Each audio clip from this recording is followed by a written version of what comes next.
आज हमारे बीच में इस धार्मिक सभा में प्रेरित अंकुर नरोला जी जो कि जालंधर पंजाब से हैं, उनके साथ में हमारे यशस्वी मुख्यमंत्री जी आदरणीय भूपेश बघेल जी उपस्थित हैं और ये हमारे लिए सचमुच बहुत खुशी की बात है। और उनके साथ में हमारे बीच में जो अतिथि उपस्थित है, मैं उन सबों का फिर से एक बार हार्दिक अभिनंदन करता हूं। हमने कह दिया है कि अगर बलजिंदर सिंह यहाँ आता है तो हम उसका पुरजोर विरोध करेंगे और हमारा अभियान रोको टोको ठोको चलता रहेगा। हमने अभी रोकने के लिए आए हैं, समझाने के लिए आए हैं। अब हमारा सिर्फ बच गया ठोकने का काम। अगर उसके बाद भी नहीं समझते हैं तो हम इस काम को करेंगे। हमको जहाँ तक जानकारी में ऐसा आ रहा है कि कलेक्टर से इनको परमिशन तो नहीं मिलेगा। प्रेरित अंकुर नरोला जी हमारे बीच में आ रहे हैं, हम उनका जोरदार ताली बजा के स्वागत करेंगे। हम उनका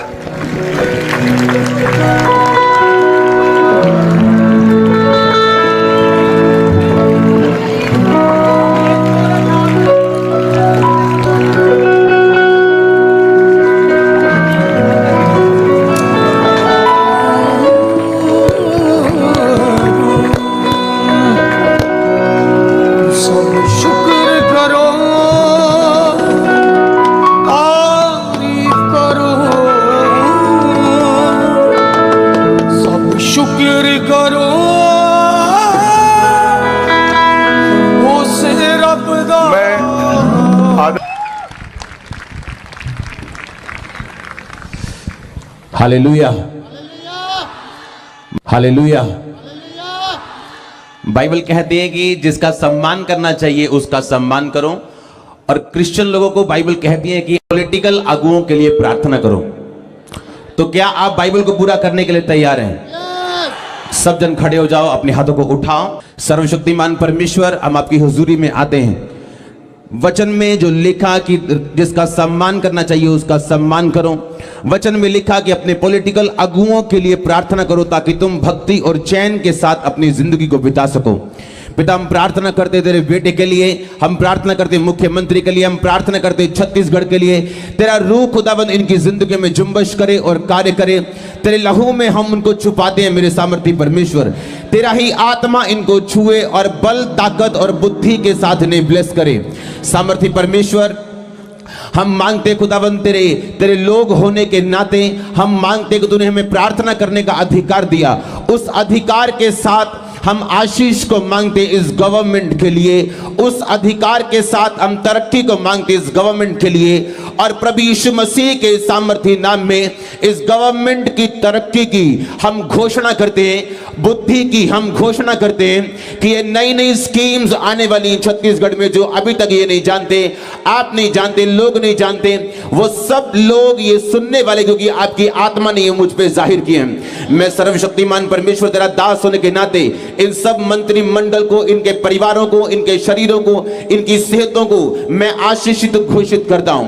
तेरा पवित्र आत्मा इनकी अगुवाई करे मेरे सामर्थी परमेश्वर, क्योंकि बाइबल एक बात कहती है, पवित्र आत्मा की अगुवाई के बिना कोई भी राज्य परमानेंट नहीं, कोई भी राज्य फलवंत नहीं है। मेरे पिता, जब ये तेरे राज्य में चले जो तूने इनको दिए हैं, पवित्र आत्मा की अगुवाई इनके हमेशा साथ हो। शैतान आज के सुंदर समय में हम परमेश्वर की उस योजना को जो हम पर प्रकट किए उसके विषय में हम बात करना चाहते हैं।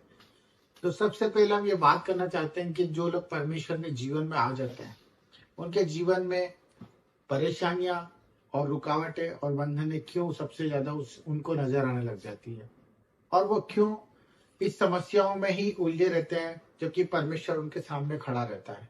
आज हम देख रहे हैं कि जहां जहां पर चर्चेस हैं, जहां जहां पर आप वीडियो के द्वारा देख पाते होंगे, लोग अपनी चंगाइयों को पा रहे हैं, अपनी छुटकारा पा रहे हैं। और मैं ये भी चाहता हूं कि हम सब परमेश्वर को करीब से जाने, हम परमेश्वर के उस वचन को जाने जो परमेश्वर ने हमसे हमारी आत्मा में रखा है, हमारे हृदय के अंदर उसने वो बीज डाला है। तो आज उसी विषय में आपसे बात करना चाहता हूँ मेरे भाइयों और मेरे सिस्टरों, कि हम लोग जब परमेश्वर के वचन को पढ़ते हैं और उस पर अमल में लाने की कोशिश करते हैं, तभी हम अपने उद्धार को देख पाते हैं। मैं आज देख पा रहा हूँ कि बहुत सारे लोग हैं जो अपनी चंगाइयों को रिसीव नहीं कर पा रहे, जो अपने छुटकारे को नहीं रिसीव कर पा रहे। वो हम में से ही है परंतु वो कोई ऐसे लोग नहीं हैं जो परमेश्वर को प्यार नहीं करते, परंतु उनका प्यार और उनकी परमेश्वर की तरफ निवेदन प्रार्थना पूरी क्यों नहीं हो रही है।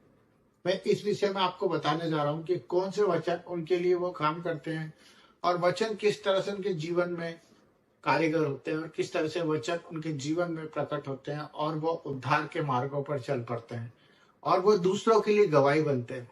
तो मेरे भाई बहनों, आज के इस विषय को लेकर मैं आपसे चाहता हूं कि आप मुझे प्रोत्साहित करें और कोई गलती हो तो क्षमा करें और परमेश्वर के इस वचन के अनुसार मुझे समझाएं और मैं उस पर ध्यान लगाऊं। तो सबके लिए हम लोग प्रार्थना भी करते हैं और उन विषयों के लिए हमें परमेश्वर की ओर से जो हमारे भाइयों ने हमें रिक्वेस्ट भेजते हैं उस पर अपना परमेश्वर से प्यार प्रकट करने की कोशिश करते हैं। तो मैं इस बात के लिए आपको आज अवगत कराने वाला हूँ कि जिस तरह से हम परमेश्वर के जीवन में आ गए और चुन लिए गए, ये हमारी ओर से नहीं हुआ है। सबसे पहले हम इस चीज को जान ले कि जो परमेश्वर का वचन है कि मैंने तुझे चुना है, तूने मुझे नहीं चुना है।